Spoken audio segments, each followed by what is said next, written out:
Hey everybody, I'm Mark Schultz. I'm a Christian music artist here in Nashville, Tennessee. But more importantly, I'm from Kansas. I was born in Kansas. I was adopted in Kansas. So when Vicki Kane called from St. Francis Ministries and said, hey, would you be a part of our foster care kinship appreciation event? I said, absolutely. I got to tell you, I'm here for two reasons. The first reason is to encourage those families who are kinship and foster care families. And thank you for raising these kids, for investing your time in these kids. And number two, for those kids who are watching this, that one person can make a huge impact and help you achieve your dreams. And that person may be sitting with you watching this right now. And so in my own story, when I was adopted right there in Topeka, Kansas, my mom tells a story of walking in and seeing me. I was just 2 weeks old. And she looked at me and then looked at my dad and looked at me and looked at my dad and looked at me. And she said, well, what do you think? And my dad looks at me and says, I'm in. And I never realized the significance that those words, I'm in, would have. But that story has played out over and over and over again in my life. Specifically, 20 years later, I went to Kansas State University, graduated with a marketing degree that I'm still not sure how to use, but I drove my car after graduation to Nashville, Tennessee, because I was going to be hopefully in the music industry. I wanted to hear my songs on the radio. I wanted to tour around the world. And so I drove into where I thought I was going to live. It was this white house with a white picket fence, and I was renting a room. And this mature couple came out and they said, hey, can we help you? And I said, yeah, I think I live here. And they said, we've lived here for 45 years and we've never seen you before, so we're pretty sure you don't. They said, I think maybe you live next door. So I did, and I went over and unloaded my clothes and got unpacked, and I got a phone call from the couple next door. And they said, you look hungry, why don't you come over and eat? And so their names were Henry and Liz. Liz grew up with Minnie Pearl off of Hee Haw, if you've ever seen Hee Haw before. The kids are like, I have no idea. And the adults are like, I know Hee Haw. Minnie Pearl and Liz were best friends growing up. And so every night they would fix me greasy fried foods because we're in Nashville and that's what you do. And I gained about 30 pounds in 9 months. But Henry asked me on that first night, he said, hey, have I ever told you the story of our first date, Liz and I's first date? And I was like, no, because I don't even know you people. And he said, yeah, well, I came to her house and I asked her dad if I could take her to the movies. And he said, hey, you've got to promise me you're going to walk her to the movies, you're going to walk her home and never leave her side. She's my only daughter. Promise me you'll never leave her side. And I love to hear that story, but Henry told it to me like every single night because he would forget that he told it to me the night before. But if I wanted to eat, I would stay and listen to the story. So I decided if I ever write them a song, it's got to be called Walking Her Home, because basically that's the only story that Henry remembered. So 5 years later, I live on the other side of town. I'm a youth director at a church, and I called him. I said, Henry, I think I've got your song done. And he said, good, because time's ticking. We're in the nursing home. They're about 90 years old at this point in time. And I went to the nursing home, and I played them the song. They loved it. And as I'm saying goodbye, Henry puts his arm out. Liz gets in there, and they start shuffling down the hallway back to their room. And I start laughing because they're so slow. They're just like, and I thought, even though it's just after lunchtime, they're not even going to make it to their room before they have to make a U-turn and come back for dinner. That's how slow they were. But as I'm watching them walk down the hallway, I stop laughing and I just say, Henry, you just finished the rest of my song for me. And I realized in that moment what it was like to be a great husband, a great father, a great spiritual leader, just a great man. And I said, I shouldn't be laughing. I should be on the floor praying that I'm that guy when I'm 90 years old. And so I tell you all that story because in my first 6 months in Nashville, I was going nowhere fast. And it was around Christmas time, and Liz put the telephone on the table, and she said, you need to call your folks. And I said, what for? And she said, well, Henry and I have been talking, and we decided if we had a son who was trying to make it in the world today, we'd want somebody to look out after him. So you just call your folks and tell them they've got nothing to worry about because you just got adopted by Henry and Liz. And so as I think about that story, I think about these songs that I've gotten to do over the years, and you might know some of these songs. And if you do, it's because I wrote them, but I only wrote them because there was somebody like a Henry and Liz who invited me into their home and encouraged me and inspired me. And without them, you probably wouldn't know me, or you surely wouldn't know these song. So this is that song that I wrote for two of my favorite people here in Nashville. Looking back, he sees it all. It was her first date the night he came to call. And her dad said, son, have her home on time. Promise me you'll never leave her side. He took her to a show in town, and he was 10 feet off the ground. He was walking her home and holding her hand. Oh, the way she smiled stole the breath right out of him. And down that old road with the stars up above, he remembers where he was the night he fell in love. He was walking her home. 10 more years in a waiting room at 1:30. It's where the doctor said, come in and meet your son. And his knees went weak when he saw his wife. She was smiling as she said, he's got your eyes. And as she slept, he held her tight. His mind went back to that first night. He was walking her home and holding her hand. Oh, the way she smiled stole the breath right out of him. Down that old road with the stars up above, he remembers where he was the night he fell in love. He was walking her home, and he walked her through the best days of her life. 60 years together, and he never left her side. A nursing home at 85, and the doctor said it could be her last night. And the nurse said, oh, should we tell him now, or should he wait until the morning to find out?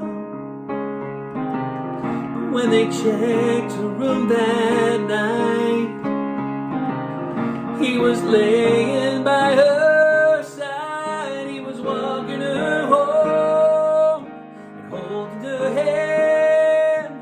Oh, the way she smiled when he said, this is not the end. Just for a while, they were 18. She was still more beautiful to him than anything. He was walking her home. He was walking her home. Looking back, he sees it all.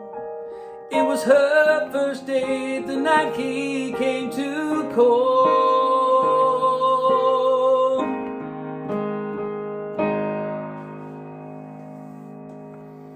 So I played that song for you for two reasons. Number one, because of how grateful I am for Henry and Liz, who really just took me into their home and just invested into me.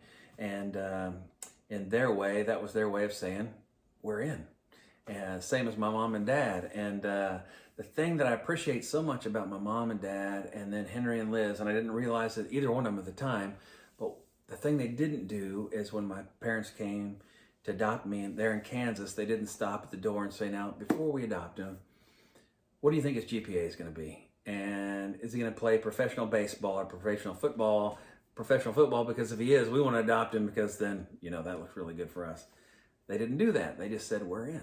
And Henry and Liz didn't say, hey, are you going to have a gold record? Are you going to have #1 songs? Are you going to tour around the world? Because if you are, we want to know, and we want to be your neighbor, and we want to invite you over all the time and just have you into our family because it will look really good for us with our neighbors to think that, hey, here's this guy next to us, he's going to do really well. They didn't know that. They just saw a guy that needed to eat. And so they were like, we're in. And so I'm forever grateful for both those families. And so I often tell my wife, how do people know how to live like this? Like, we're in, and get involved in people's lives, because it's a lot easier just to cross your hands and keep your head down. And I told my wife that, and she's like, it is easier to live like that. But also you change nobody's life when you do that. And I was like, well, maybe we should live like this. Just give it a try. And she's like, well, I've been doing it for a while, but you can join me if you want to. Like all things, she's always like way ahead of me. And so we did it. And we said, we're just going to live with our arms open and say, we're in. And 2 years later, we were in Beijing, China, and we were adopting Mark Schultz. Her name's Maya May because I've got a Southern wife who thinks every girl needs a double name. So Maya May, and Maya May, who's 4 now, and it's like the greatest thing in my life. And it's so great. When we had brought her back from China, she doesn't have fingers on her left hand. You can't tell from that picture, but we were able to get her because she was in an orphanage and because she wasn't quite perfect, I guess. And then they said after an orphanage, she would go to the streets. But we said, there's no way, because she's like the greatest thing ever. So we got her, we brought her back, to the United States. And all we have to do is step off the plane and she'd be an American citizen. But before we stepped off the plane, there was a Delta agent lady that stepped in front of us, and she says, I need your baby. And I said, you need my baby? All I have to do is step across the line, and she's an American citizen, and you need to get out of the way is what you need to do. And she said, no, I need your baby. So I handed her my baby, and she looked at her and held her up in the air, smiled at her, and said, baby girl, welcome home, and kissed her on the forehead. And she said, I just want to be the first one to say, we're so glad you're here. And I was like, that's the country that I want to be from, where kids can just be loved on and invested in. And it's what St. Francis Ministries is all about, just finding families who will invest in kids the same way Henry and Liz did for me, or my mom and dad did for me. And so that's why I'm excited to be a part of this event. And so I realized one of the things that my mom and dad taught me, and Henry and Liz inspired me to do, was the sky's the limit. Anything's possible. And so I decided I want to do something more. I'm out doing shows, I'm doing concerts, and I was like, what if we raised money for orphans here in the United States? But instead of doing a tour bus tour where I go from California to Maine and we take a tour bus to do shows all the way, what if I rode my bicycle and I just pedaled from one state to the next and stopped at a venue at a church and did a concert, and we just gave all the money away. And then I just pedaled to the next state and we did a concert and I gave all the money away. And it sounded like the craziest thing I'd ever done, and it was, but I did it anyway. And I went from California to Maine. We did 15 concerts along the way, and we raised $250,000. And I'll never do it again. But I was glad to do it then. And it was just a dream that I had, and I did it. And it was a dream to come to Nashville and make songs and be on the radio and tour. And I was able to do that because I had people around me when I was growing up that believed in me and encouraged me. And so one of the things that I thought was so great is you never know how a story will unravel. You never know how your story is going to turn out. But one night, a couple years ago, 2 years ago exactly, almost, I was in Wisconsin doing a Christmas show, and my wife called and she said, hey, where are you at right now? And I said, I'm in Wisconsin doing a Christmas show. And she said, how fast can you get to Kansas? And I was like, Kansas? What's going on in Kansas? And she said, specifically, how fast can you get to Topeka, Kansas? And I was like, that's where I was born. And that's where I was adopted. And she said, I said, what's going on in Topeka, Kansas? And she said, you've got to meet your daughter there. And I said, my daughter's in Nashville. She's not in Topeka, Kansas. And my wife said, your next one, your new one is, your new daughter. And I was like, my new daughter. And I got in a plane and we went there. And the same state, the same town I was born in, the same place I was adopted, we adopted Ebby Lou. Of course, it's Ebby Lou. She got to have two names. Gosh, just seeing her picture right now as I'm looking at this, both my girls. I never dreamed either of these girls would be in my life, but they are, and they are for one reason. It's because my mom and dad said, I'm in. It changed my life. It's because Henry and Liz said, I'm in, and changed my life. It inspired me to marry somebody who would say, I'm in, to a girl from China, a girl from Topeka, Kansas. My hope is that we can do what you as foster care and kinship families are doing, inspire our daughters and our sons, we've got 2 boys as well, to live out their dreams and let them know that anything is possible. If you want to sing and you want to tour around the world and you want your songs on the radio, you can do it. If you want to ride your bike across the country and raise money for something that you hold dear, you can do it. If you want to be successful in whatever you want to do, you can do it. And so not every moment will be filled with ease. It'll be difficult, and maybe you're going through difficult times right now. I'm just going to play this song because I just wrote this song, and I've never played it live, but I'm going to play it for you because you're from Kansas, and that's the perk you get from being from Kansas. And so it's a brand new song, and it's just an encouragement to say, no matter where you are in your story, that God is a part of it, especially if you walk like this and say, I'm in.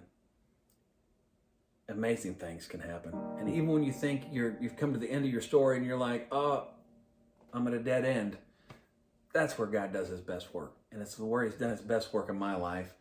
And even where I thought I was going nowhere fast in in Nashville, and God puts a Henry and Liz in my life. And so when you think it's over, it's not over. And when you think you're stuck, you're not really stuck. It's just, you're part of the process. And so anyway, I just wrote this song. I just want it to be an encouragement to whoever listens to it. And again, don't tell anybody I played this because it's just a secret between us right here. So thanks for having me. Thanks for St. Francis Ministries for the work that you do. Man, it's awesome. And for the foster care and kinship families that have stepped into kids' lives to say, we're in. From one kid who's been in that situation before, thank you for what you do, because you're changing lives. And I know you're setting up lives right now, even with the kids that are sitting and watching this. You won't know the impact you'll have on their life for several more years. But it's awesome. And I'm grateful for what you're doing right now. So I'll send you out with this one as encouragement. And here we go.